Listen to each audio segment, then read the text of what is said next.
Okay, the last video on Tip O'Neill, 10-year career, 1883, 1892. Ken Arjun here, Vista, California. Today's Thursday, April 17th, 2025. I was interested in Tip O'Neill's career because he was an old school guy, batted .435 in 1887. That really stuck out to me, so I wanted to look at his career. This video is the last season he plays, 1892. 109 games, 419 at bats, 63 runs scored, 105 hits, 14 doubles, 6 triples, 2 homers, 52 RBI. That's 251. That's uncharacteristic. He had 7 seasons in a row over 300.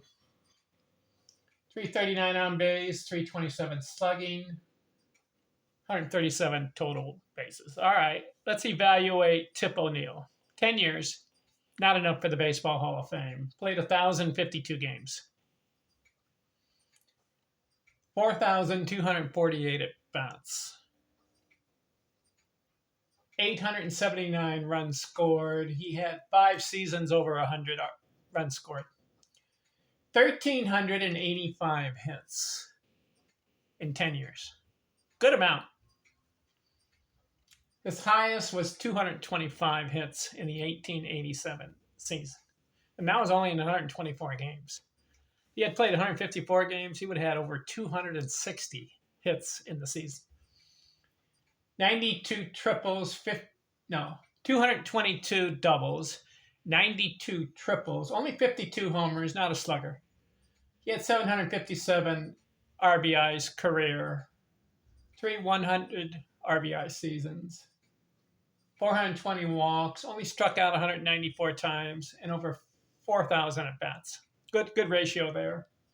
326 career batting average. That's pretty good. 392 on base career, 458 slugging career, 1,947 total bases. All right, these numbers are not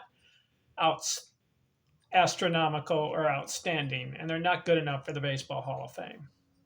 But the question I have is this.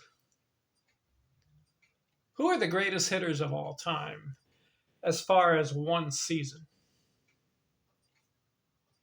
One season. The greatest exhibition of hitting. I think you have to give it to Hugh Duffy. I've got him here. In his 1894 season, he batted .440. And it's legitimate. It's not in dispute. Why? 1894, I've got it here. Played 125 games, and he got 539 at-bats. That's the key. Over 500 at-bats, you can say that's legitimate. Walks are not counted as hits because he had that season 66 walks. Well, what he did was he got 237 hits and 539 at-bats and batted .440. Unheard of, right? For a season. So you got to say, as far as the greatest hitting exhibition in one season, has to go to Hugh Duffy. Who's number 2? You got to say Tip O'Neill. Why? Well, in the 1887 season, his stats are legitimate also, because he had 124 games, 517 at-bats. That's the key. The 500 number. You surpass that, what's your batting average? It's at-bats, not plate appearances. At-bats. 517. You got 225 hits and batted .435. Number 2 all time. 50 walks. So he is number 2 all time. Who's number 3? All right. if you go to Baseball Reference, go to batting average career leaders and then click on single season. They list some players at the top, but I'm not going by their list. Sorry, Baseball Reference, you blew it. You should have a requirement, 500 at bats. And you didn't do that because you've got a guy named Vargas, batted 471. Problem is, at 136 plate appearances. Come on. Then you got Josh Gibson, 466. He had 302 plate appearances. It's not 500. Sorry, so it doesn't count. Then you got a guy named Bostock, 84 plate appearances. Come on. He's batting 466 also for one season. Doesn't count. Charlie Smith, 301 plate appearances, not enough. He batted 451. So Hugh Duffy's number one. Tip O'Neill's number two. Who else with 500 or more at bats had the greatest batting exhibition, hitting exhibition in a season? Go down the list. Matt Lajoie, 1901 season. Look what he did. He had 131 games. He got 544 at bats, 232 hits and bats, 426. So he's number three as far as greatest hitting exhibition in a season. Who's number four? We'll do the top five. Willie Keeler in 1897. Whoa. 564 at bats. He got 239 hits and batted 424. And who's number five? Rogers Hornsby's 1924 season. He batted 424 because look what he did. He did 536 at bats, 227 hits, 424 batting average. Those are the top five.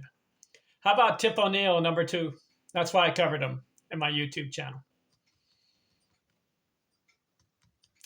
So the greatest hitting exhibition in one season, those top five guys. Now, as far as greatest hitters of all time, you got to go with a different list. You got Cobb's 366. You got Hornsby 358 career, and they do it multiple seasons. You know, Tris Speaker's in there. George Sisler is in there as far as greatest hitters. Tony Gwynn, just pure hitting. Billy Hamilton, Willie Keeler, those guys, just pure, straight up hitting. Can't put Tip O'Neill in there because he just had that one season. All right, interesting character in history.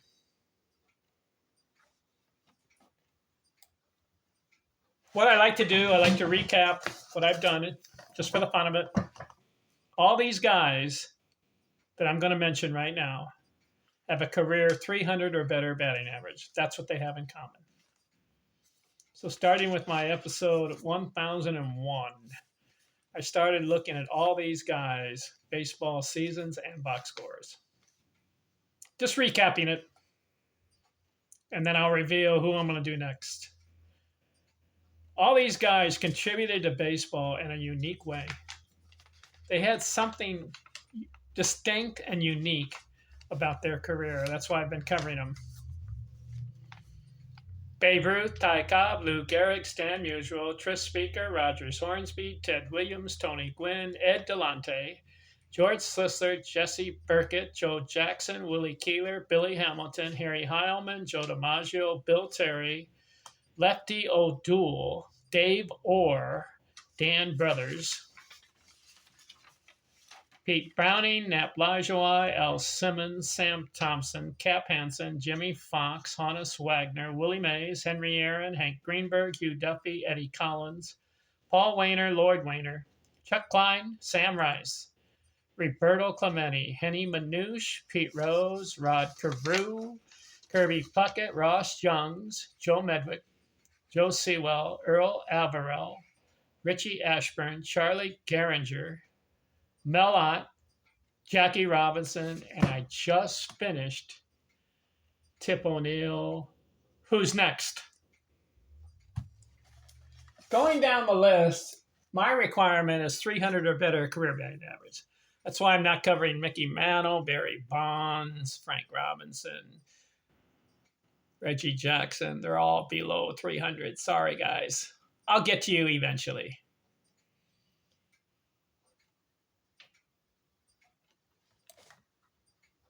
Have you heard of Sam Crawford?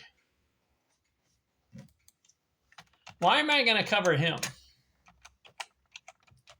Sam Crawford. Let me pull him up. Got him. 19-year career. 309 career batting average. All right, not as high as some of the other guys on the list. But he did something unique in baseball history. And it's a record that will not be broken. And that's what I like to do. I like to look at some of these guys who were in baseball history, accomplished baseball records, and they will not be broken. You know what Sam Crawford did? He had 309 career triples. 309.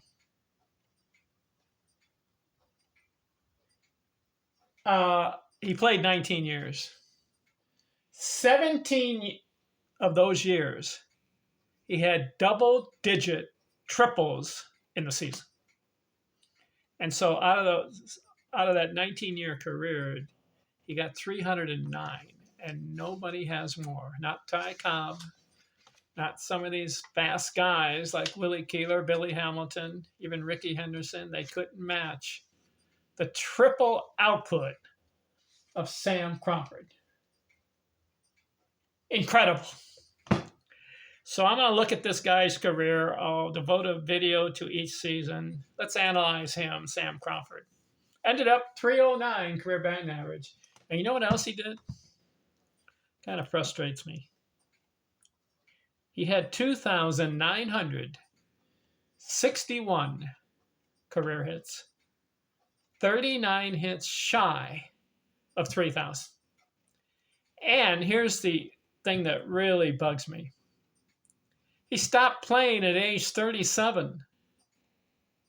Sam, you have 39 more hits to 3,000. You play in your 38th year. And just play 50 or 100 games and get those 39 hits so you get 3,000. How could you blow it? Oh, my God. If you were a baseball player and you had 2,961 hits and you're 37 years old, would you stop playing? I would not. Anyways, we're going to look at Sam Crawford's career next, okay? Talk to you later. Respectfully, I'm out.